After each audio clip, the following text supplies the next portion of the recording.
Have you ever wondered what truly governs interactions between countries? Is there a global police force, a world government, or is it more like a wild frontier? The international system is widely considered anarchic.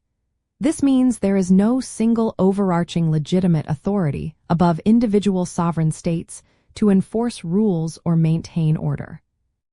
The foundational reason lies in state sovereignty.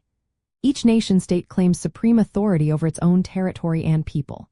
There is no higher political authority above them to dictate their actions or enforce universal laws.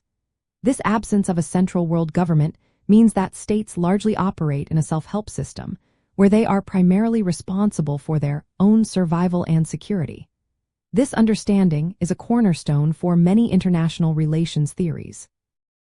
For example, realists emphasize that this anarchic structure compels states to prioritize power and national interest, often leading to a security dilemma where one state's attempt to increase its security can be perceived as a threat by another.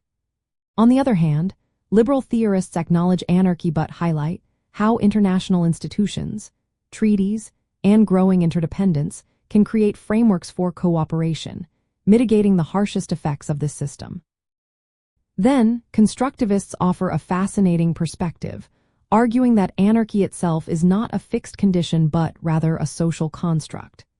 They suggest that anarchy is what states make of it, meaning the shared ideas, norms, and identities among states determine whether the system feels more cooperative or competitive. Understanding this fundamental concept helps us analyze why countries behave the way they do on the global stage. It explains why alliances are formed and why international law often relies on voluntary compliance rather than strict enforcement.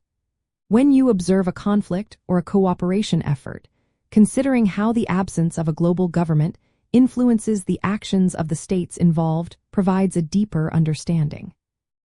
While technically anarchic, the system is not always chaotic. Scholars often talk about an ordered anarchy or governance without government. This highlights the vital role of international organizations like the United Nations or the World Trade Organization, which create rules and frameworks for interaction without actually being a world government. It is about understanding the subtle interplay between state power and various forms of cooperation. Grasping the concept of international anarchy empowers you to critically examine global events.